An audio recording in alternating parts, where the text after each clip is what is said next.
नमो नमः प्यारे बच्चों, कैसे हैं आप सभी? मैं आशा करती हूँ आप सभी बहुत अच्छे होंगे। तो बच्चों, आज हम कक्षा 10 क्षितिज से पाठ 3 आत्मकथ्य पढ़ने वाले हैं।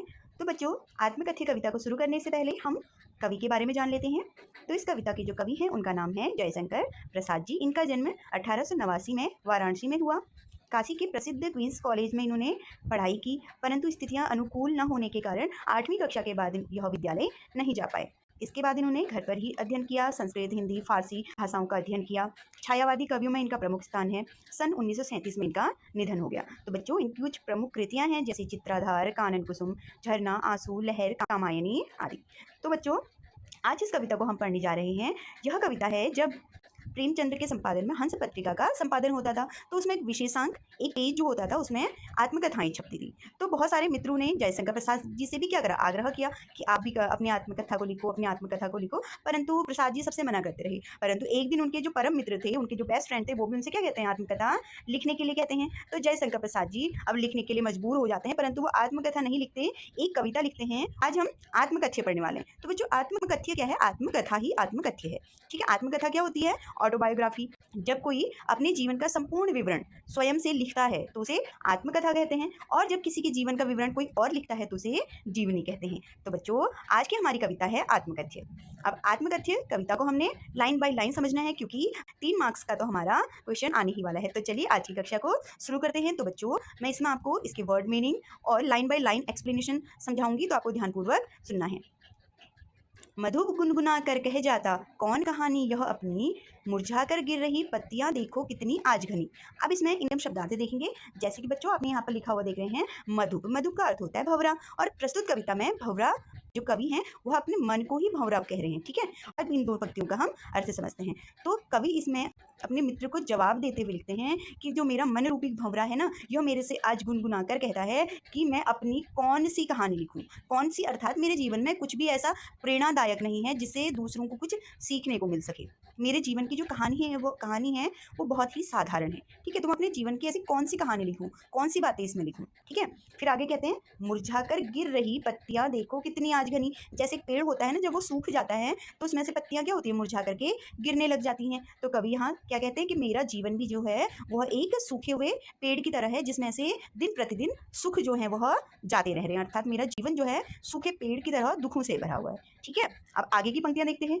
इस गंभीर अनंत नीलिमा में असंख्य जीवन इतिहास, यह लोग करते रहते हैं अपना व्यंग्य मलिन उपहास। अब यहाँ पर क्या कह रहे हैं, गंभीर का अर्थ होता है बच्चा गहरा, अनंत नीलिमा अर्थात सीमाहीन, नीलिमा का अर्थ होता है नीला आसमान, असंख्य जिसकी हम गिनती ना कर सके, जीवन इतिहास से तात्पर्य है आत्मकथाओं से।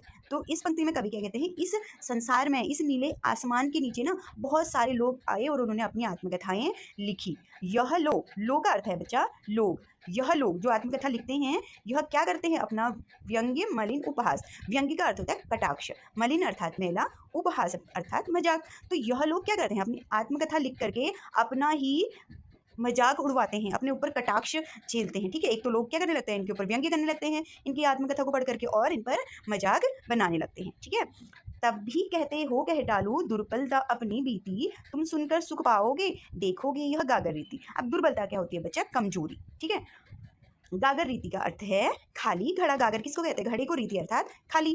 तो अब इन दो पंक्तियों में कवि क्या कहते हैं, तब भी कहते हो, अपने मित्र से कहते हैं तब भी तुम कहते हो मैं अपनी कमजोरियों को आत्मकथा में लिख दूं, तुम सुनकर सुख पाओगे। तुम्हें ऐसा लग रहा होगा कि तुम सुनकर के सुख की प्राप्ति करोगे, परंतु जब तुम देखोगे मेरी जीवन जो है वह खाली घड़े के समान है। ठीक है, अब आगे बढ़ते हैं। अगली दो पंक्तियों में कवि क्या कहते हैं, किंतु कहीं ऐसा ना हो कि तुम ही खाली करने वाले अपने को समझो, मेरा रस ले अपनी भरने वाले। लेकिन जब तुम मेरी यह खाली घड़े के समान मेरा जीवन देखोगे ना, तो तुम्हें ऐसा न लगे कि तुम ही इसे खाली करने वाले हो। अर्थात कहीं ना कहीं खाली करने से अर्थ है कि मेरे जीवन में दुख ही दुख है। अर्थात कहीं मैं अगर अपनी आत्मकथा लिखूंगा तो उसमें तुम्हारा जिक्र भी आएगा, और जब मैंने तुम्हारा जिक्र करा तो तुम्हें ऐसा न लगे कि मुझे कहीं ना कहीं तुमने भी दुख पहुंचाया है। ठीक है, तुम क्या सोच रहे हो, तुम आनंद लोगे, परंतु ऐसा ना हो कि तुम्हें बुरा लग जाए। ठीक है, अब आगे क्या कहते हैं बच्चा, यह विडंबना अरी सरलते तेरी हंसी उड़ाऊं मैं, भूले अपनी या प्रवंचना औरों की दिखलाऊं मैं। अब यहाँ पर क्या कहते हैं, यह विडंबना, विडंबना का अर्थ होता है बच्चा दुर्भाग्य। अरे सरलते तेरी हंसी उड़ाऊं मैं, कहते हैं कि यह मेरा दुर्भाग्य है कि मैं अपनी सरलता अर्थात जो मैं एक साधारण व्यक्ति हूँ इसकी हंसी उड़वाऊँ। आत्मकथा में लिखूंगा और उसमें पता चलेगा लोगों को कि मैं तो एक बहुत ही साधारण व्यक्ति हूँ, तो मैं लिख करके अपनी हंसी उड़ाऊँ, तो ये तो मेरा दुर्भाग्य है। भूले अपनी या प्रवंचना औरों की दिखलाऊं मैं। भूले अर्थात होता है बच्चा गलतियाँ, प्रवंचना का अर्थ होता है छल कपट, अर्थात मेरे जीवन में जो मैंने गलतियां की हैं, जो मेरे साथ छल कपट हुए हैं, धोखे हुए हैं, उन्हें दूसरों को दिखाऊं ताकि दूसरे क्या करें, उनको सुने और उसके बाद मेरा मजाक उड़ाएं।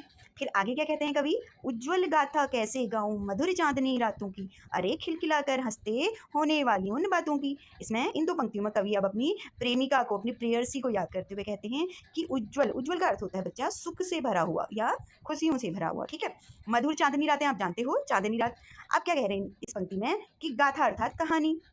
इन दो पंक्तियों में कवि क्या कहते हैं कि मैं उस सुख के समय की बात को तुम्हें कैसे बताऊं, कैसे उस कहानी को कहूं जब मधुर चांदनी रातें होती थी और हम दोनों खिलखिलाकर हंसते थे और बातें करते थे। इसमें कवि क्या कहते हैं कि मेरे जो जीवन में सुख के पल थे, चांदनी रातें थी, हम दोनों मिलकर के क्या करते थे, बातें करते थे, खिलखिलाकर हंसते थे, उनको मैं कैसे लिख दूं, ठीक है, क्योंकि वो मेरे निजी क्षण थे, उन क्षणों को मैं कैसे लिख दूं। आगे कहते हैं, मिला कहाँ वह सुख जिसका मैं स्वप्न देख कर जाग गया, आलिंगन में आते आते मुस्कुरा कर जो भाग गया। अब बच्चों स्वप्न का अर्थ तो आप जानते हैं सपना, मुस्कुरा का अर्थ है मुस्कुराकर, ठीक है। आप कहते हैं कि मुझे वो सुख मिला ही कहाँ जिसका मैं स्वप्न देखा करता था, अर्थात जिसके मैं सपने सजाता था, जो सुख, जिस सुख को प्राप्त करने के लिए, वो सुख तो मुझे मिला ही नहीं, क्योंकि आलिंगन अर्थात बाहों में आते आते मुस्कुरा कर वो भाग गया। वो तो मेरा जब अपना होने वाला था, जिसे मैंने सोचा कि हमेशा मैं उसे अपने हृदय से लगा कर रखूंगा, वो तो दूर से ही मुस्कुरा कर मुझे छोड़ करके चले गई, ठीक है। अब आगे क्या कहते हैं, जिसके अरुण कपोलों की मतवाली सुंदर छाया में अनुरागनी उषा लेती थी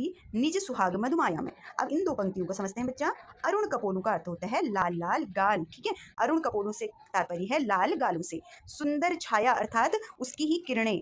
अनुरागनी का अर्थ होता है बच्चा जब सूर्य उदय होता है और अंधकार डूबता है, उषा काल उसी को कहा जाता है। ये प्रेयसी थी, उसकी सुंदरता को बताते हुए कहते हैं कि जो उसके लाल लाल गाल थे ना, वो इतने सुंदर थे कि मुझे लगता था जो उषा काल है, जो सुबह का समय है, उसमें जो लाल रंगा आता है वह उसने मेरी ही प्रेयसी के गालों से चुरा रखा है, ठीक। कहते हैं उसकी स्मृति पाथे बनी है थके पथिक की पंथा की, सिवन को उधेड़ कर देखोगे क्यों मेरी कंथा की। अब तो बच्चों स्मृति का अर्थ होता है यादें, ठीक है। पाथे का अर्थ होता है सहारा, पथिक तो आप जानते हो, ठीक है, जो राहगीर होता है, पंथा अर्थात रास्ता, और कंथा का अर्थ बच्चा दो होते हैं, एक होता है कथा और दूसरा होता है रजाई, ठीक है। तो यहाँ पर याद रखना कि यहाँ पर हमारा श्लेष अलंकार आ रहा है, ठीक है। अब आगे बढ़ते हैं, तो यहाँ पर कवि दो पंक्तियों में क्या कहते हैं कि उसकी स्मृति, उसकी जो यादें हैं वह मेरा सहारा बनी हुई हैं। जो मैं थक चुका हूँ, जीवन के जिस रास्ते पर मैं चल रहा हूँ, उस रास्ते में उसकी यादें जो है मेरे लिए वह सहारे का कार्य करती हैं, ठीक है, वो मेरा सहारा बनी हुई है। सिवन को उधेड़ कर देखोगे क्यों, जिन्हें मैं क्या कर रहा हूँ, सिल रहा हूँ, अर्थात जिन्हें मैं, जिन स्मृतियों को मैं अपने अंदर दबाए हुए हूँ, तुम उसे उधेड़ करके क्यों देखना चाहते हो, उन्हें खोल करके क्यों देखना चाह रहे हो, ठीक है। अब आगे बढ़ते हैं, कहते हैं छोटे से जीवन की कैसे बड़ी कथा आज कहूँ, क्या यह अच्छा नहीं कि औरों की सुनता मैं मौन रहूं। अब यहाँ पर कवि क्या कहते हैं कि छोटे से जीवन, क्या अब अपने जीवन को वैसे, वो एज में अपने आप को छोटा नहीं कह रहे हैं, उनके कहने का अर्थ है मेरा जीवन एक साधारण व्यक्ति की तरह है, सरल जीवन है, ठीक है। जयशंकर प्रसाद बच्चा वैसे कोई साधारण व्यक्ति नहीं है, वो बहुत ही महान कवि थे, परंतु वो क्या है, डाउन टू अर्थ है, मतलब बहुत ही सिंपल जीवन जीने वाले हैं, अपने आप को महान नहीं बताते हैं, ठीक है।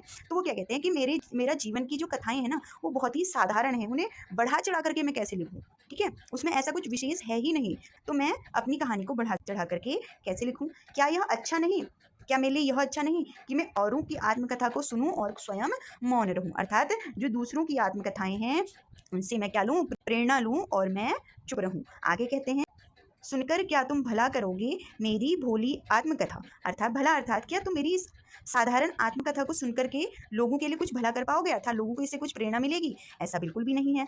अभी समय भी नहीं थकी सोई मेरी मौन व्यथा, अर्थात कि अभी समय भी नहीं आया हुआ है, क्योंकि अभी मैं क्या हूँ, मौन हूँ और मैं बिल्कुल उलझनों में उलझा हुआ हूँ। व्यथा क्या होती है बच्चा, उलझनी, अर्थात मैं क्या हूँ, अभी अपनी उलझनों, अपने जीवन की उलझनों में ही बहुत ही उलझा हुआ हूँ, तो अभी आत्मकथा लिखने का सही समय नहीं आया है। तो बच्चों आज की कविता आप लोगों को कैसी लगी, कॉमेंट बॉक्स में जाकर के अवश्य बताइएगा। तब के लिए धन्यवाद।